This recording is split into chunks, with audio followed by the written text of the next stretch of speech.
आयुष्य एकदम खाला गड्याचं सुटलं बुवा. एक केवढ्याला म्हणतात असेल कुठं 400 कुठं 500 कुठं 1000.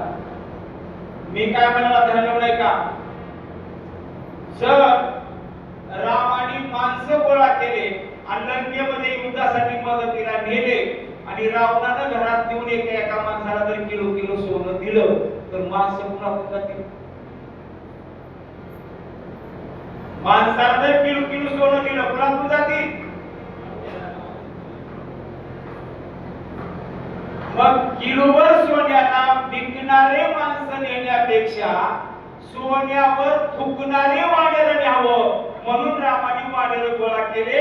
वानेराच्या मदतीने समुद्रावर पूल बांधला लंकेत गेले. तिथं जाऊन रावण प्रधान मारिले सने मारिले रावणाचा आणि रामाचे एक युद्ध झालेले आहे. युद्धामध्ये रावणाकडनं बरंच सैन्य रामाने मारलं.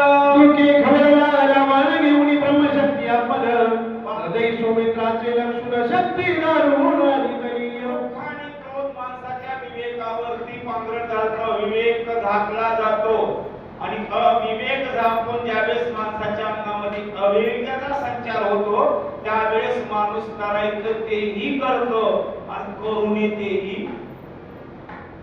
मग ब्रह्मशक्ती टाकायची गरज नव्हती पण रावणाला राग आला. रागामध्ये बुद्धी जळली गेली आणि ब्रह्मशक्ती उचलली आणि लक्ष्मणाच्या अंगावर टाकलेली आहे. लक्ष्मण शक्तीच्या आघाताला मूर्छित पडलाय. त्या लक्ष्मणाला शक्ती दिली भूमीची अति विवळता सुमित्राशी पडला निश्चित या ओळीचा आधार घ्या. शक्तीचे 3 भाग तयार होतात. या ओळीचा आधार घ्या. ओळी आहे का हृदयाला भेद करून शक्ती पाताळात निघून गेली भूमीशी. भूमीत निघून गेलेली वेगळी. रामाने वीरवैर्य केलेली वेगळी आणि ब्रह्मवचनापुरती राखलेली. त्याले 3 भाग तयार. आणि ज्याला हे 3 भाग कळाले त्याला शक्ती कळाली. त्याला 3 भाग कळाले तेव्हा त्याला एकच माहित आहे फक्त शक्ती. भूमीत निघून गेली. लक्ष्मण मूर्छित पडलेला आहे आणि त्या लक्ष्मणाला वाचवण्यासाठी वाचवावया स्वमित्राशी नेऊ आलो औषधीशी सूर्योदय पाउदयाशी मदतोयशी जाण्याशी. त्या लक्ष्मणाला वाचवण्यासाठी या डोंगरावरल्या औषधी नेणं अनिवार्य आहे. दिवस निघण्याच्या अगोदर औषधी नेला तर माझं लक्ष्मण उठणार आहे म्हणून मी औषधी न्यायला आलो. महाराज मला करू नका. सांगितले सगळे वृत्त तू तपस्विष्यात विख्यात जाणवली माझी मनोगत शीघ्र कार्यात साधमाय. लई बोलायला लागतं की शहाणे नसतात तर शहाण्याला लई बोलायची गरज नाही. शहाणिया पुरे एकची वचन आणि इशारा तोची गुणते अशी. तुम्ही शहाणे आहो मी सगळी भूमिका समजावून सांगितलं. मग सांगा बघ तुम्ही इथं राहता औषधी माहिती असल्या तर मला सांगा. विलंब औषधी सांगाव्या समजता भास्कर उदया नाही येता तत्वता माहित असल्या तर औषधी सांगा. मला दिवस निघण्याच्या अगोदर जायचंय. दर्शने मुनिवरा सुगान कोटी मज कपिंद्रा अरूपाशी पाहुणेरा निरोप सत्वरा मजल्यावाय. तुमचं दर्शन झालं आनंद जन्माचा सीन गेला. कारण सांगतो देवाचं दर्शन होणं सोपं आहे पण संतांचं दर्शन होणं अवघड आहे. बहु अवघड आहे. भेटी म्हणून तुमच्या साधूचं दर्शन झालं. माझं जन्माचं पुण्य फळाला आलं. आता मला अडचण आहे. मला लवकर मार्ग मोकळा करून द्या.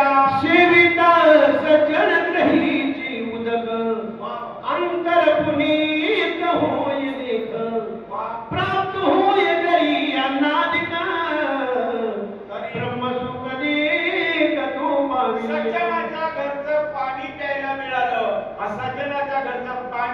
केलं तर अंतराला पुनीत करतं.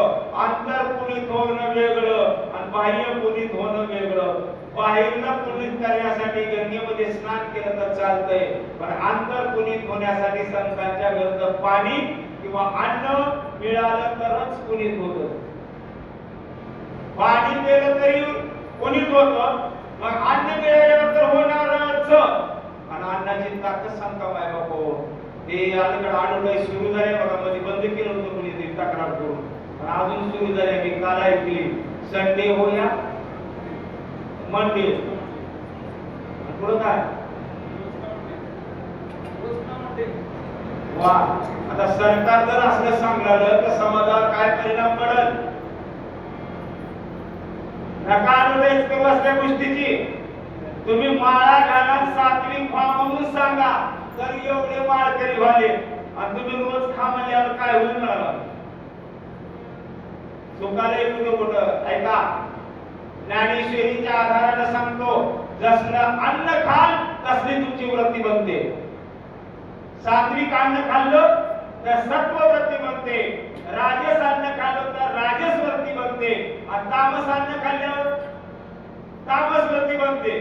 पण सज्जनाच्या घरचं अन्न सात्विक असतं म्हणून अंतर्पुनीत होणार. आणि असा संत महात्मा मला भेटला, माझं भाग्य आहे. पण मला तुमच्या इथं पाणी ते कसायला गेले नाही. सज्जनाच्या घरचे अन्न घ्यावे बळीची मागून, नाही तरी आपण जीवन तरी माझा. सज्जनाच्या घरचं अन्न बळनं मागून घ्यावं, नाही मिळालं तर पाणी तरी मागून घ्यावं, कारण आपल्या जीवनाचं कल्याण होतं हे मला कळतंय. पण अडचण दुसरीच आहे. आलिया ब्रह्मादिक सज्जनान्न नंबवती देख, हे घडले गा प्रत्यक्ष गोपाळ सकला करी. काल्याचे असे देवजळी झाले, पुरावा तिथला दिलाय. पण थोडं त्या बद्दल बोलू का? ज्या देव लोकांना मासे होता येत होतं, त्या देव लोकांना गोपाळ होता येत नव्हतं का? गोपाळ होऊन गोपाळात मिसळले असते तर कृष्णाच्या हाताला प्रसाद मिळाला. तुम्ही अवतारच धरलो नसती, परिणाम त्याला अन्न मिळालं नाही. आता देव लोकांना जे मिळत नाही ते सामान्य माणसाला कसं मिळत? एवढं सज्जनाच्या घरच्या अन्नाचं महत्व आहे. पण मला जेवायला वेळ नाही म्हणून गेली तुझी देवी नालू रामकार्याची, न जाता स्वामी कार्य सिद्धीची, सर्वतारा शिन सेवूय. राजगुरु महाराज पुन्हा बोलूच का? ऐका सांगतो. गोपाळ कोण आहे? वानेर कोण आहे? 33 कोटी देवता. गोपाळ कोण आहे? जे वानेर होते तेच कोणी गोपाळ म्हणजे 33 कोटी देवता. आणि मासे झालेले कोण? काय बारीक चिंतन करायला पाहिजे. मग त्यांनी त्या गोपाळात मिसळले असते, आपला अंश प्रत्येक गोपाळात ठेवला असता तर त्या दिवशीच मिळालं असतं. पण त्याला गोपाळात जावं वाटलं नाही. म्हणून तुमच्या घरचं अन्न खावं तर मालकाचं काम घेऊन आला, आणि मालकाचं काम करायला गेल्याशिवाय जेवण बरोबर नाही. सांडूनी स्वामी कार्यार्था जो पुढे घालील उदरचिता, तो महापापी तत्वता आत्मपाता जायवी. मालकाचं काम बोलणं सोडून आपल्या पोटाचा विचार करणारा सेवक असेल तर त्याला नरकामध्ये जावं लागतं. यालागे स्वामी कार्य होता पुण्य कधी फलपूर्ण भोजन, तुझी याद लागी जाणं उलट पान करीन. आता तुमच्या आज्ञाच आहे म्हणून तुमच्या आदरासाठी म्हणून मी काही जेवत बसणार नाही, पण पाणी देतो म्हणे. इथं उदक मागितलंय. 6व्या अध्यायामध्ये तीर्थ मागितलंय. कारण सांगतो, त्याचं कारण सांगतो. 7व्या अध्यायामध्ये हनुमंतांनी तीर्थ मागण्याच्या अगोदर भरतानी चरण तीर्थ मागितले. आधी कोण मागितलंय? भरतानी मागितलंय.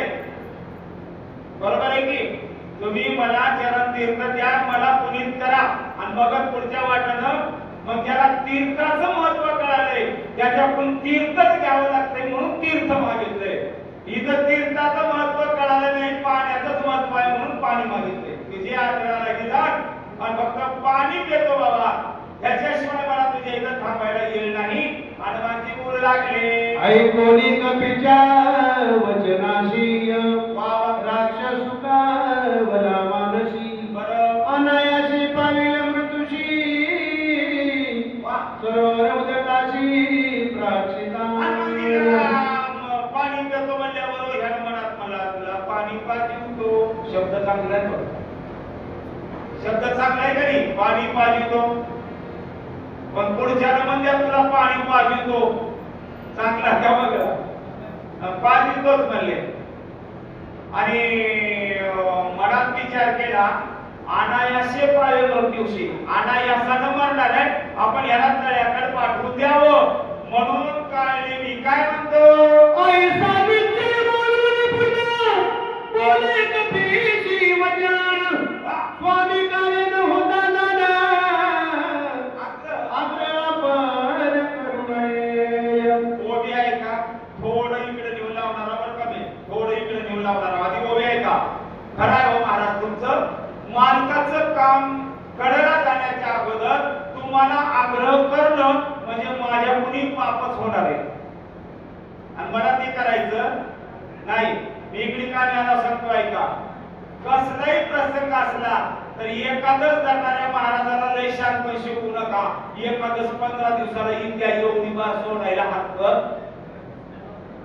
कारण कडेला जाण्याच्या अगोदर मध्ये विक्षेप करणं म्हणजे पापाचा वाटेकरी विक्षेप करणारा होतो. म्हणून तुमच्या कार्यात मला बाधा करायचं नाही. पाणी प्यायचंय का? मग तुम्हाला पाणी दाखवतो. कुठं जा? आश्रमा समीप सरोवर अत्यंत पवित्र तिची पान करिता अल्पमात्र औषधी समग्र कशी. आश्रमा समीप सरोवर आहे म्हणत तळ आहे, आणि तिथलं पाणी पवित्र आहे, अत्यंत पवित्र तेथेचे नीर. दिवस का इकडं मला पटू न पटू पण मी जबाबदारीने बोलतो, विहिरीतलं पाणी पवित्र आहे तेवढं फिल्टरचं पाणी पवित्र नाही. कोणतं घ्यायचे तुमचं तुम्ही ठरवा. जेवढं पाणी विहिरीतलं पवित्र आहे तेवढं फिल्टरचं पाणी पवित्र नाही. तिथलं पाणी पवित्र आहे असं हनुमंताला काळजीनं सांगितलं. आणि पुढे एक शब्द टाकला, पान करता अल्प मात्र. थोडं जरी पाणी पिलं तर तुम्हाला औषधी दिसतील. हनुमान अत्यंत विश्वासी कपट सर्वता नाही मानसी मानिले त्याची वचनाशी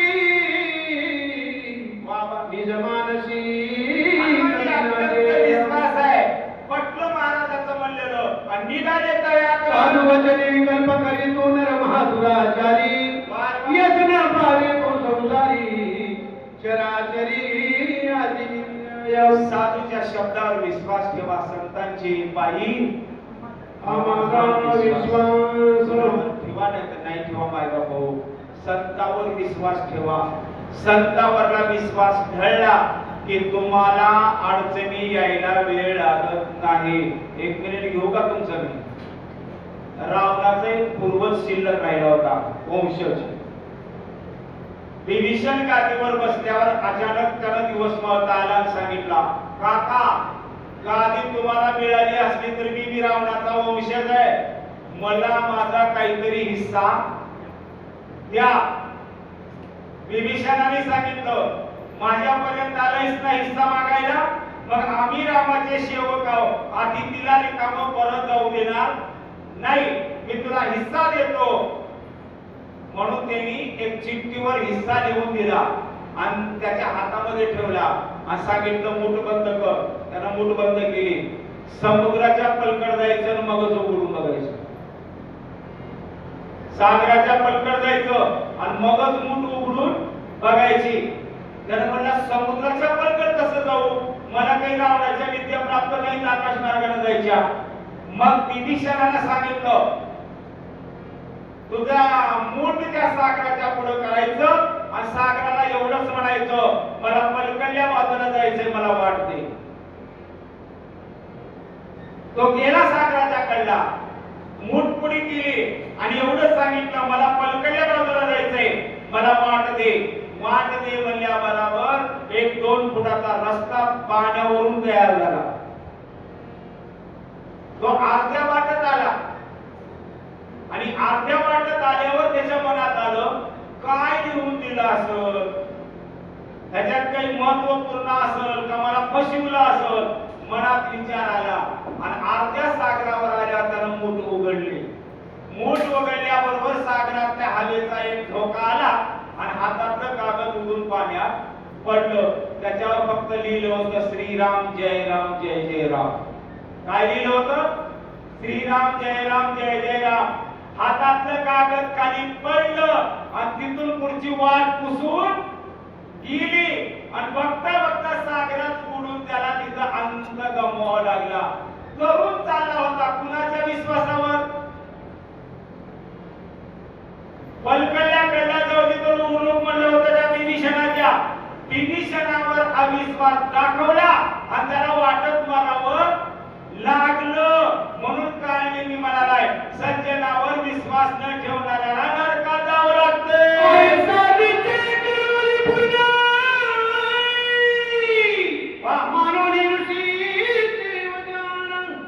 मग दृष्टी सरोवर लक्षण उदक पान करवालाय. शब्दावर मान ठेवला आणि महाराज ठीक आहे म्हणे तळ्याच्या जवळ पाणी प्याला आले. उदक पान हमत करावा उदामात निघताची पायी येत पायी करीत दर्याला. आता मध्ये पाय मोडून पाणी पिणार होते तेवढ्यामध्ये पायाला कशाने तरी धरलं. ब्रह्मचापे समर्थ राही हनुमान धैला दक्षिण पायी येणू निद्रा विर नाही भय नाही कोणाची. उजव्या पायाला एका मगरीने येऊन धरलं बाबा. हनुमानीला भीती नाही कुणाची. काय केलं? स्वभावी निद्रा विर त्यावरी श्रीरामाचा किंकर तमुषे के बाळ चक्र ग्रह किंकर काय त्या पुढे. काळाला जिंकले त्याला या ग्रहीचं काय धरून बसला. करोडी श्रीरामाचे हुंकार पाया सुनीताची सत्वरं कडे पडली वेग उंदरा ते दिव्य शरीर नांदनीय. म्हणजे संतांचा स्पर्श झाला की त्याचं शरीर दिव्यच होतं. दिव्य होती काया. संतांचा स्पर्श झाले की दिव्य शरीर लागले, एक अप्सरा तयार झाली, जायला निघाली. पण पुन्हा काय म्हणते? कपटे करोनी सर्वता श्रीराम भक्ताचे पाय धरिता कळी काळाचे हनुमान निराता शाप निर्मुक्ता संतांच्या सानिध्यात त्याचा स्पर्श झाला की आपला उद्धार होतो. दंडक देऊन झाला सापिरा शत्रू भागा चांगला पाणी झाला तात्काळ केला निर्मुक्ताच्या मुलाला अकलाने चापट मारली तर त्याचा दक्षेच्या पदार्थाची होई पूर्ण दिव्या दिनाने वंजानवरची आता संगती शापन पाणी. दक्षश्रापामुळे रावण कुठे स्थिर राहत नव्हता. पण जर का द्वारकेत गेला तर सत्संगामुळे किती दिवस जगत नाही शापन लागत आहे म्हणता ते बदनका मिळाली सुद्धा सुद्धा गात संत तरी लागता कमी केलं कांत पाणीले सापचे निसर्ग नाऊन यमय सुंदर गगना सत्वर उसळली अंतरिक्ष गगनांतरी राहुनी बोलत सुंदरी विजय होई कपी केसरी निरंतरी आकाश मार्गात गेली आणि हनुमानजीला म्हणाले हनुमानजी तुम्ही विजयी व्हा. करुणिया वंदन करोनी देवी हनुमान वा तो विदुत मागणी अप्सरा नाना वा स्वर्गभूषण सतीचे. काय शब्द वापरला की न म्हणाल शब्द याचे लई नाव आहेत बरं का. हात वेगळं, कर वेगळं, पाणी वेगळं. हाताला पाणी म्हणतात की मला हाताला पाणी म्हणतात की नाही. पाले तुळशीदर पाणी जोडा तिथं हात शब्द वापरलाय. कर शब्द वापरलाय. कर जोडी तो कधे काळी आपण असावे जवळी. जवळी. पुढे ह्या हाताला पाणी शब्द वापरलाय, पण इथं शब्द वापरलाय कर जोडोनी. दोन्ही हात जोडले आणि हनुमानजीला म्हणाले आहे, काय म्हणते? सूर्यप्रभे समभिमान करोनी विचरता गगन भास्करे सोबोनी दाना ऋषी आश्रम. ऋषी आश्रमी पाळी. आकाश मार्गाने विमान घेऊन जात असताना सूर्याने माझ्या विमानाला धक्का मारला. विमान ऋषीच्या आश्रमावर पडलं. तेने सोबले मुली सुनाई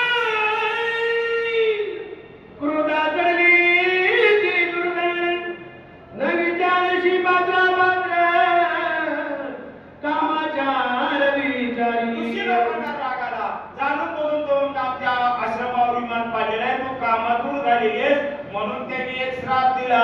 महाग्रहा कैशी कोणी वा.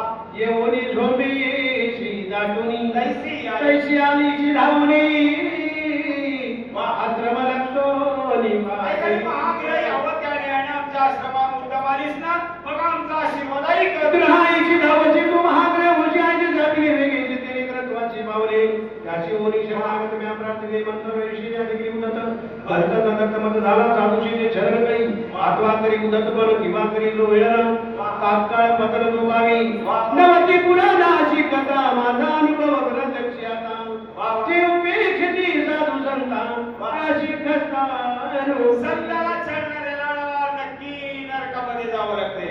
म्हणून कुणाला छळा न छळा, कुणाला मुळात छळूच नका, पण संताला तरी कमीत कमी छळू नका. रामायणात तर खूप सारे संबंध नाही, पण बोलून जातो. ध्यानात ठेवा, एक वाक्य बोलतो ऐका.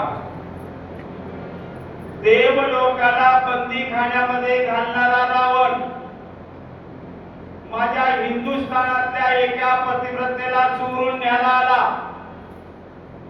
देवलोकाला बंदीखान्यात घालणारा एवढं बळ असणारा रावण एका हिंदुस्थानच्या पतिव्रतेला चोरून न्यायला आला. पतिव्रता गेली नाही, फक्त सावली पाठवली. सावली गेली आहे तर या लंकेचा विध्वंस करून टाकले आहे. खऱ्या पतिव्रतेला हात लागल्यावर कुठलाही रावण जिवंत राहणार नाही.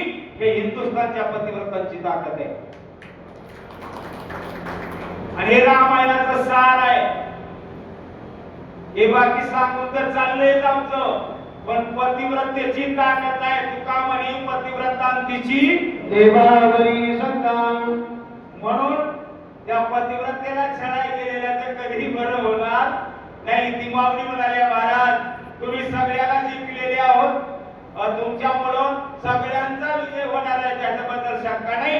पण तुमच्या आशीर्वादामुळे स्पर्शामुळे माझा उद्धार झाला. आयशी विविता ऋषी जनती होऊन प्रसन्न वदते वरदान तुझे उदर त्याच्या पायामध्ये त्यांनी मला आशीर्वाद दिला. काय तुरा म्हणून? होनी जन्माची दैसिक तुझ्या पायाशी प्रशी होता सज्जनाशी देवी उदरशी सतसंगे. संतांचा स्पर्श झाला की तुझा उद्धार होणार असं त्यांनी मला म्हणाले. सतसंगास्तव पायी संसार तरती तेजेही इतर श्याम बापुडे काही मुक्त होईनी सतसंगे. माय बाप एक पिसारा करून जातोय का? माय बापापेक्षा सुद्धा संत आपल्यासाठी महत्वाचे आहेत. त्याचं सरळ कारण सांगून जातो. नसलेल्या संसारात टाकणारे मायबाप आहेत आणि असलेल्या संसारातून बाजूला काढणारे संत आहेत. म्हणून त्या संतांच्या सानिध्यामुळं तुझा उद्धार होईल असं मला त्यांनी आशीर्वाद दिला. सुनी मी देत वर्षे आयुध आयुध होते मी तुझी वाट पाहता झाले निर्मुक्त तुझी झाले संतांचे असं ती माऊली बोलू लागली. जन्म मग नाही सर्वधा काही काळा मनोन काही काळ हनुनी जाता स्वरूपता पावले. जन्म मरण अवस्था मद नाही. आहे का सर्वता जन्म मरण मला नाहीच मी अमृत पेलेली अमर आहे म्हणून अप्सरा होते श्रापामुळे मगर झाले जन्मले का नाही मगर होते स्पर्शामुळे परत अप्सरा झाले मेले म्हणून जन्म मरण अवस्था मला नाही पण कळी काळाला जाता आणून मी माझ्या मूळ स्वरूपाला पावले आपली निज सुख पाही निरोपावी सद्गुरु पाई ते मी लागली सर्वई झाले उत्तराई गवत्रमावे सरळ मुलीचा अर्थ सांगतो थोडा समजून घ्या बरं का समजून घ्या आपलं जे सुख दुःख आहे ते साधूच्या पायी निवेदन करावं हे सामान्य जीवाचं लक्षण आहे एक ओळीचा सरासरी अर्थ आहे आता थोडं तुम्हाला बाजूला नेतो ऐका पाप केलेले सांगावं का पुण्य केलेले सांगावं लोकांना सांगावंच वाटलं पाप केलेले सांगावं का पुण्य केलेले सांगावं पुण्य केलेले सांगावं आणि पाप तेवढे झाकून ठेवावं बरोबर आहे आणि हेच करतात पण एक माऊलीची ओवी सांगतो ऐका नाना कृषी ओळू आपले पांघरवी पेरिले कैसे जाती निपदले दान आणि पुण्य ओवीचा अर्थ आहे का शेतकऱ्यांनी पेरल्यावर झाकतंय का उघडं ठेवून येतंय झाकतंय झाकलेलं वापतंय का उघडं पडलेलं झाकलेलं वापतंय मग पुण्य पाप